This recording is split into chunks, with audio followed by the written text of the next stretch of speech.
এটা কি নিয়েছো তুমি? বলো কুক্কা কি নিয়েছো আগে বলো।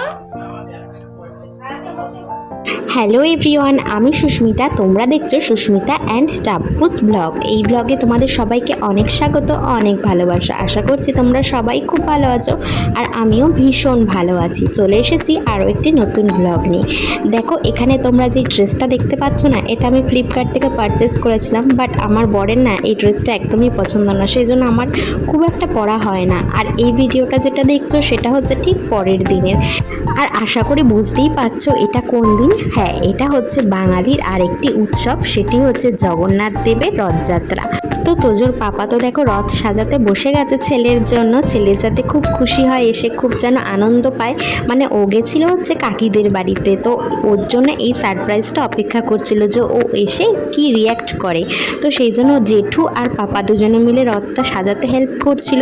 আর যেই না রথ দেখেছে ছেলে আমার কি খুশি। তো দেখো, এটা হচ্ছে বিকেল বেলায়, আর যাওয়ার সময় না খুব তাড়াহুড়ো লেগে গেছিলো, সেই জন্য ওকে হরলিক্স করে খাইয়ে দিয়েছিলাম। তো দেখো এখন বেরোবো। প্রথমে তো তোজোর পাপা বলছিল বেরোবে না, কিন্তু পরেও আমাদের সঙ্গে যোগদান করেছে। আর তোজোকে এখানে খাওয়াতে খাওয়াতেই কাকিকে ফোন করে দিলাম যেন ডিম্পিকে তাড়াতাড়ি পাঠিয়ে দেয়, মানে তোজোর পিপিকে। আর হচ্ছে পিপি অনেক সময় মানে ডিম্পির অনেক সময় পড়া থাকে, সেই জন্য ওকে আগে থেকেই বলেছিলাম সকালবেলাতেই যে কাকিকে ওকে রেডি থাকতে বলো, আমি যখন তোজোকে রেডি করব তখন যেন ও চলে আসে। আর দেখো, ও তো একেবারে টাইম মতন চলে এসেছিলো, আর আমাদেরই দেরি হয়ে গেছিলো। আর তোজোকে দেখো, তোজোর হাসিটাই হচ্ছে আলাদা। মানে এটাই তো ওর একদম প্রথম রথযাত্রা, মানে রথ নিয়ে বেরোনো, এত খুশি হয়েছে যে কি বলবো। আর ও না কারোর বাড়ি ঢুকছে না, মানে ও তো জানেই না এই প্রসেসটা যে সবার বাড়ি ঢুকে জয় জগন্নাথ বলতে হয়, তাকে প্রসাদ দিতে হয়, তারপরে সে মানে খুশি হয়ে যা দেবে সেটা জগন্নাথ দেবের চরণে রাখতে হয়। ও তো আর এত কিছু জানে না, ওই জন্য ওকে ওই দেখো একটা বাড়িতে ঢোকাচ্ছিলাম, কিন্তু ও না কারোর বাড়িতে ঢুকবে না, মানে ও সোজা রথ নিয়ে বেরোবে। মানে ভাবছে ওটা কোনো গাড়ি, আর ও গাড়ি বলেই মানে ওটাকে গাড়ি বলেই আখ্যা দিচ্ছে। আর দেখো ওইখানে একটা কাকিদের বাড়ি আছে, ওই কাকিদের বাড়িতে গেলাম, ও ওখান থেকে সোজা বেরিয়ে গেছে। মানে ও কারোর বাড়ি যাবে না, কাউকে প্রসাদ দেবে না, কিচ্ছু না, সোজা একদম হাঁটা দেবে।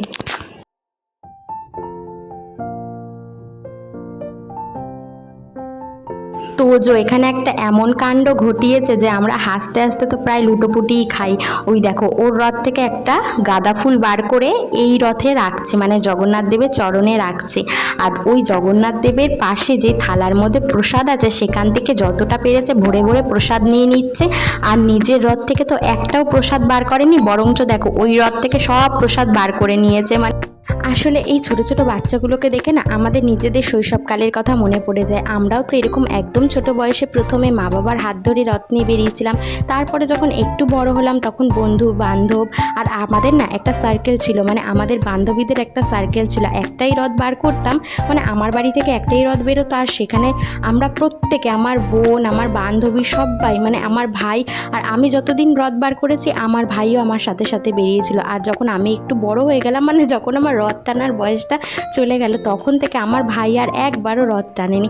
আর শুধু আমার ভাইয়ের কথাই বা কেন বলবো, আমি যে আজকে তোজোকে নিয়ে রথ বার করেছিলাম, আমি তো দেখলাম গুনে গুনে 2 থেকে 3 জন রথ নিয়ে বেরিয়েছে, আর একটা বাচ্চাকেও দেখলাম না যে তারা রথ নিয়ে বেরিয়েছে। আর ওই ছোট ছোট বাচ্চাগুলোকেই বা কি দোষ দেবো জানো তো, আমরা মা বাবারাই না ঠিক না। যখন থেকেই ওরা হয় তখন থেকেই আমরা চিন্তা করি যে আমাদের কাজের সুবিধার্থে আমরা ওদের হাতেই একটা গ্যাজেট ধরিয়ে দিই, আর সেটা হলো ফোন।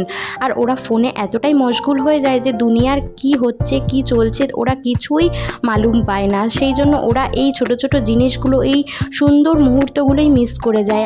এই স্মার্টফোনটা যখন মানুষের কাছে ছিল না, তখনই হয়তো আমরা অনেক ভালো ছিলাম। আমি না আসলে ভেবেছিলাম যে ওকে নিয়ে আমাদের বাড়িতে যাব, কারণ আমাদের বাড়ির থেকে তো আমার মানে বাপের বাড়ির থেকে শ্বশুর বাড়ির ডিস্টেন্সটা তো খুব বেশি না। তো সেই জন্য ভেবেছিলাম যে ওকে নিয়ে একটু যাব, কিন্তু ও যা শুরু করেছিল টানাটানি, মানে রথ নিয়ে ওর পেছনে যেরকমভাবে দৌড়াত্ম করতে হয়েছে, আমি তো বাবা নমস্কার দিয়েছি, আমি ছেলেকে নিয়ে উল্টো রথের দিন ওই রকমভাবে বেরোবো না, অনেকজনকে জোগাড় করব তারপরেই বেরোবো। আজকে ভীষণ কষ্ট হয়েছে। তো যাই হোক, ছেলের মুখের হাসির জন্য তো সব কিছুই করা যায়।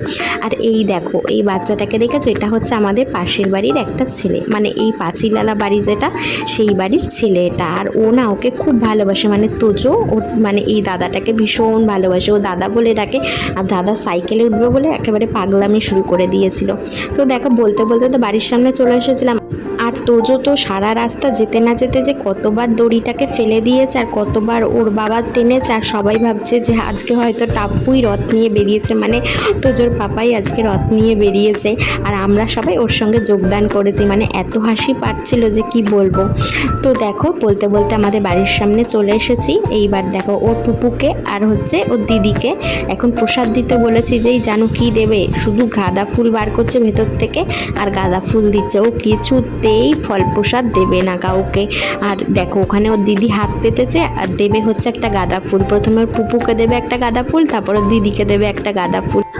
তো তারপরে তো সন্ধ্যা পুজো দিয়ে যেই ঘরের কাজ করব তখন ছেলের বায়না উঠেছে ও মামা বাড়ি যাবে, কিন্তু একা যাবে না, আমাকে সাথে করে যেতে হবে। তো ও দাদুর টোটো করে আমিও আসলাম আমার সব কাজবাজ ফেলে দিয়ে।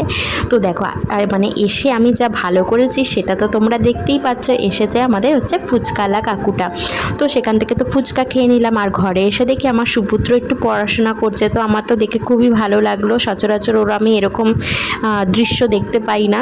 তো দেখো ও ফুচকালার থেকে 4-5টা শুকনো ফুচকা নিয়ে এসছে, আর এখান থেকে যদি মানে আমি একটা যখন তুলেছি যে একটা ফুচকা দেশো না আমাকে, ব্যাস ওর মুখটা তো একেবারে হারি হয়ে গেছিলো। তো যদিও এখান থেকে ও একটাই খেয়েছে, মানে একটা বলা ভুল, ও অর্ধেকেরও অর্ধেক খেয়েছে, আর বাদ বাকি যেই 3-4টে ফুচকা দেখতো সেগুলো আমার মা, আমার বোন আর আমি 3জনে মিলে সাবার করে দিয়েছিলাম। আর ওর তো অর্ধেক খেয়ে আর খেতেও পারিনি, তারপরে জল খেয়ে নিয়েছিল। ওর পেট একেবারে নাকি ঢুম হয়ে গেছিলো, বলছে আমার পেট ঢুম এরম করে বলছে। তো এই তো আমাদের জগন্নাথ দেবের আজকে রথযাত্রা এরকমভাবেই কাটলো। তোমাদের ভিডিওটা কেমন লাগলো জানিও, ভালো লাগলে অবশ্যই লাইক কমেন্ট আর একটা শেয়ার করে দিও, আর অবশ্যই সাবস্ক্রাইব করে আমার চ্যানেলের পাশে থেকো। ততক্ষণের জন্য তোমরা সবাই ভালো থেকো, টাটা, আসছি কোনো নতুন ব্লগ নিয়ে।